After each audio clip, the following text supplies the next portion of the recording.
आधुनिक प्रज्ञान यूट्यूब परिवार में हार्दिक स्वागत है, वंदन है, अभिनंदन है। भावी अध्यापक बंधुओं, आज का वीडियो होने वाला हम लोगों के लिए काफी महत्वपूर्ण, क्योंकि इस वीडियो में करने वाले हम लोग डॉक्टर बच्चन से संबंधित 50 महत्वपूर्ण प्रश्नों का अध्ययन। और यह अध्ययन श्रृंखला में हम लोग ऐसे कथनों का समावेश आज किए हैं जो विगत परीक्षाओं में पूछे गए कथन हैं, और उनका संकलन एक साथ आपको बच्चन के 50 प्रश्नों का अध्ययन आप करने वाले हैं। तो वीडियो में अंत तक बने रहिए और इस पाठचर्या का भरपूर लाभ उठाएं। तो मुझे आशा ही नहीं, वर्ण पूर्ण विश्वास है कि आप इस सेशन से अधिक लाभान्वित होंगे, और इसी आकांक्षा से आपके समक्ष यह सेशन प्रस्तुत किया जा रहा है। तो पाठचर्या को प्रारंभ करें उससे पूर्व वीडियो को लाइक और शेयर कर दीजिए। चैनल पर पहली बार हैं तो चैनल को सब्सक्राइब कर लीजिए, जिससे कि आने वाले नए वीडियो का नोटिफिकेशन आपको सबसे पहले मिल सके। तो बिना समय गंवाए प्रारंभ करेंगे पाठचर्या को, और पाठचर्या में आज की देखते हैं डॉक्टर बच्चन सिंह का पहला कथन। पहला कथन है, आरंभ में ही कह दूं कि ना तो आचार्य रामचंद्र शुक्ल के हिंदी साहित्य के इतिहास को लेकर नया इतिहास लिखा जा सकता है, और ना ही उसे छोड़ करके। और यह कथन है डॉक्टर बच्चन सिंह का। साथियों, बढ़ते हैं अगले कथन की तरफ। और दूसरा कथन हम लोगों ने बच्चन सिंह का लिया है कि जब रचनात्मक साहित्य पुराने पैटर्न को तोड़कर नया बनता है तो इतिहास पर वह क्यों न लागू हो। यह कथन है डॉक्टर बच्चन सिंह का।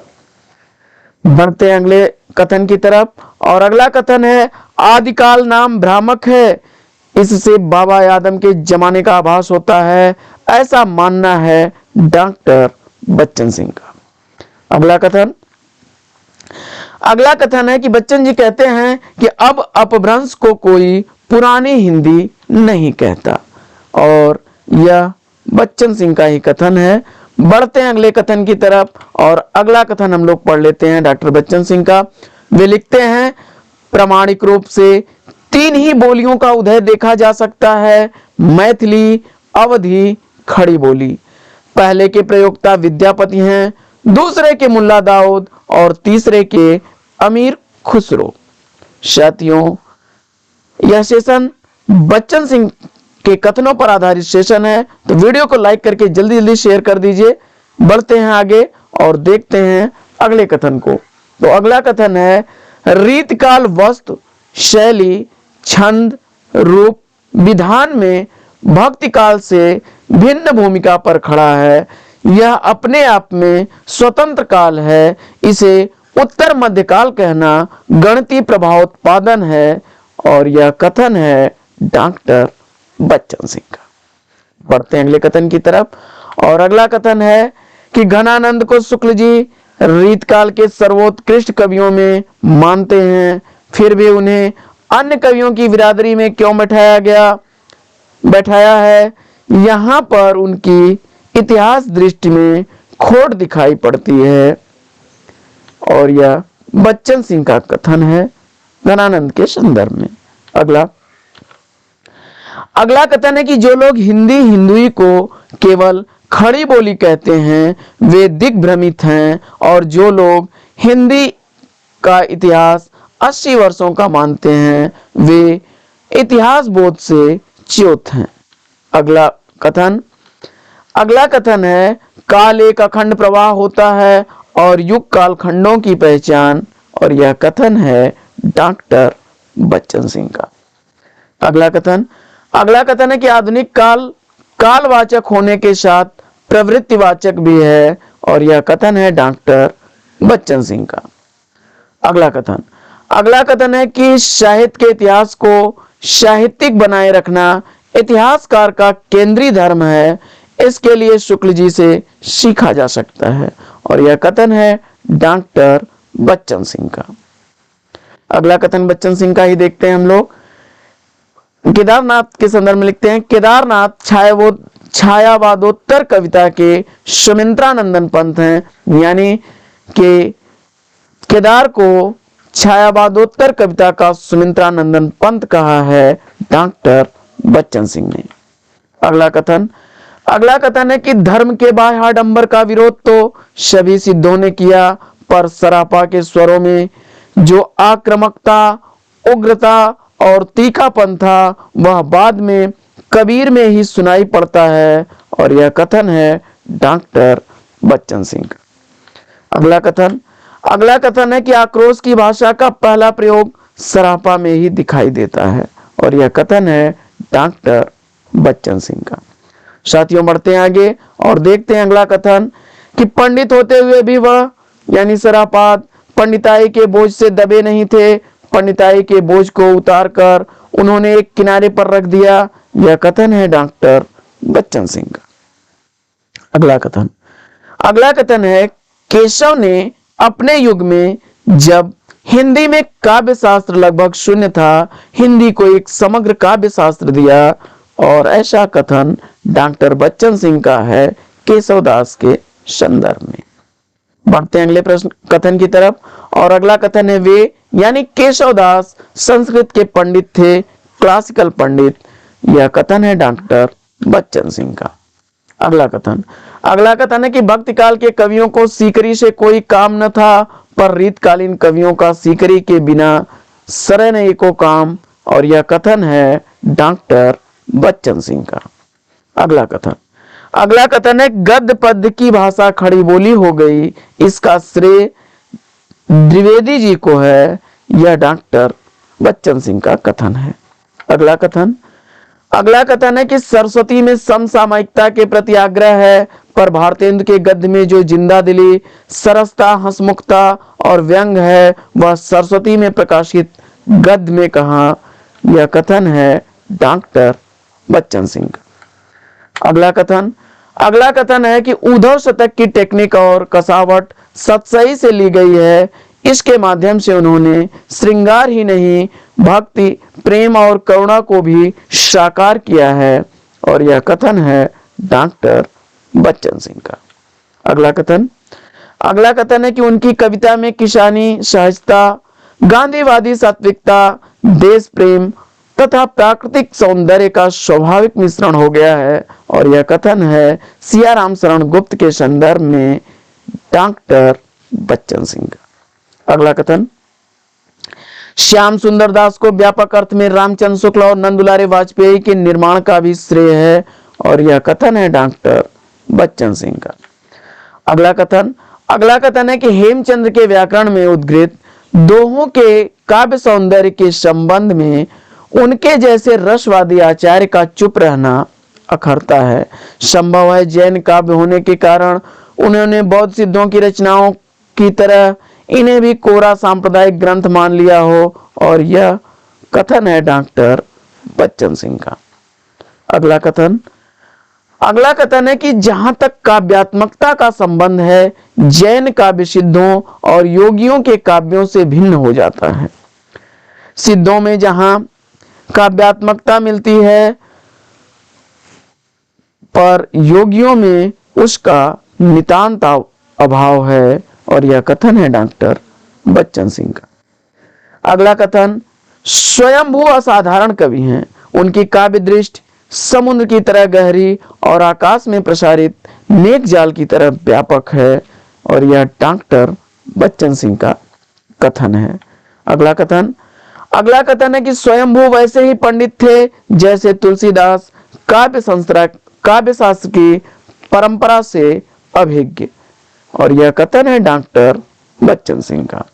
अगला कथन वास्तव में पुष्पदंत ने ब्राह्मणी राम कथा की प्रतिक्रिया में नई राम कथा गढ़ ली। यह प्रतिक्रिया निश्चय ही अतिरेकवादी है। और यह कथन है डॉक्टर बच्चन सिंह का। साथियों, आज की पाठचर्या पूरी हमारी डॉक्टर बच्चन सिंह पर आधारित है और 50 महत्वपूर्ण कथनों का संकलन आपको एक साथ देखने को मिल रहा है। तो देखिए अगला कथन है कि जैन रास मूलतः सांप्रदायिक है, किंतु साहित्य में प्रविष्ट होकर इसका रूप श्रृंगार वीर मिश्रित हो गया है। और यह कथन है डॉक्टर बच्चन सिंह का। अगला कथन हिंदी भक्ति काव्य का प्रथम क्रांतिकारी पुरस्कर्ता कबीर हैं।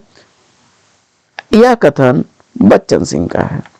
अगला कथन, महाराष्ट्र में कृष्ण भक्ति का स्वरूप श्रृंगारिक नहीं था, हिंदी कृष्ण भक्ति काव्य श्रृंगारिक हो उठा, बंगला भक्ति काव्य अतिशय श्रृंगारिक हो गया।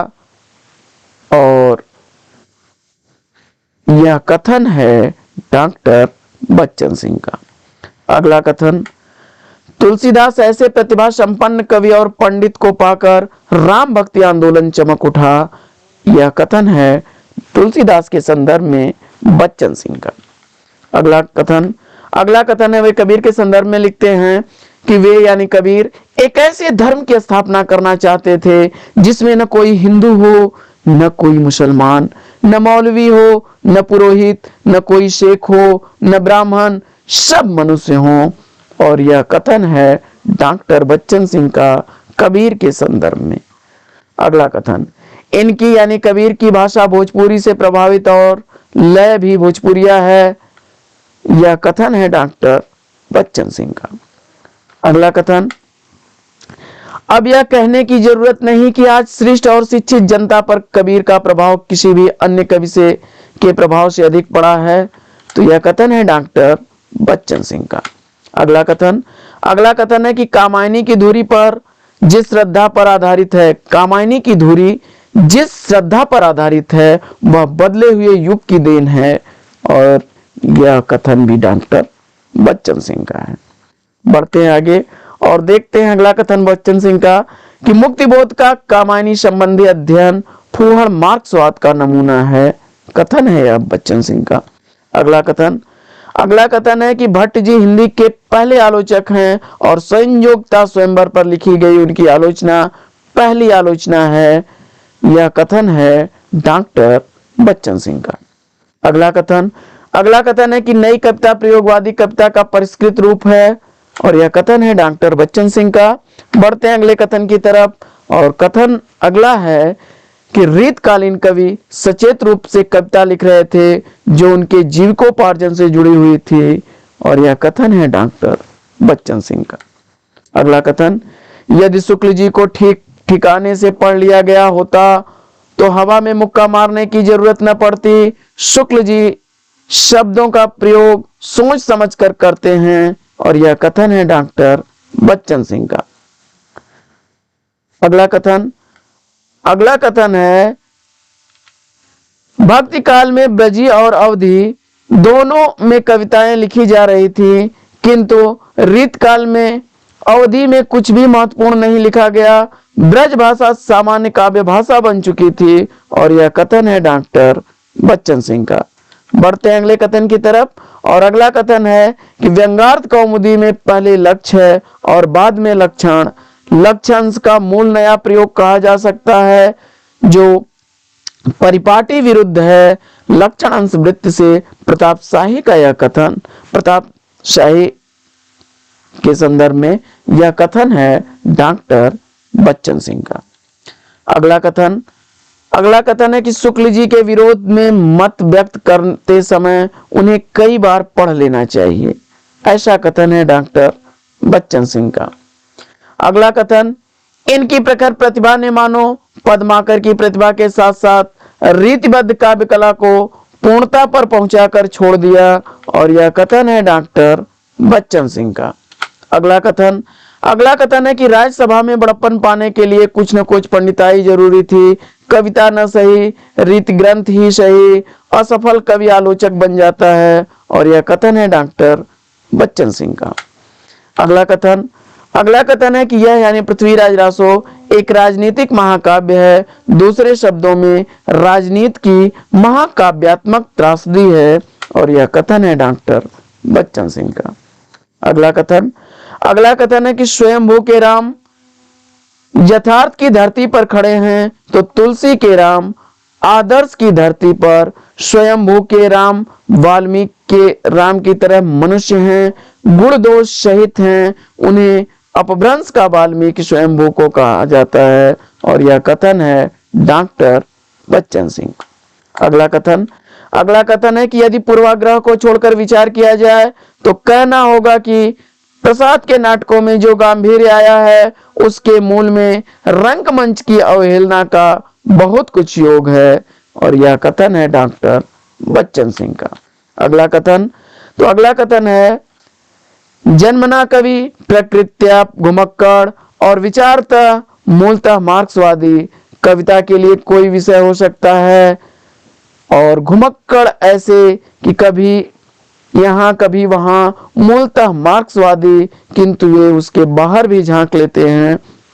बाबा नागार्जुन के संदर्भ में यह कथन है डॉक्टर बच्चन सिंह का। साथियों, यह डॉक्टर बच्चन सिंह पर आधारित सीरीज आपको कैसी लगी?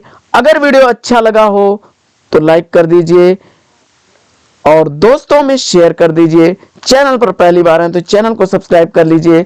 आपके लाइक शेयर सब्सक्रिप्शन से हमको मिल जाएगा मोटिवेशन ऐसे ही वीडियोस बनाने के लिए। तो मुझे उम्मीद है कि आप अधिक से अधिक प्यार दुलार स्नेह देंगे। फिर मिलते हैं आपसे अगले वीडियो में एक नए प्रकरण, एक नए टॉपिक, एक नए अंदाज में। तब तक के लिए लेंगे आपसे विदा। आपका जीवन मंगलमय हो। Best wishes, best of luck. जय हिंद।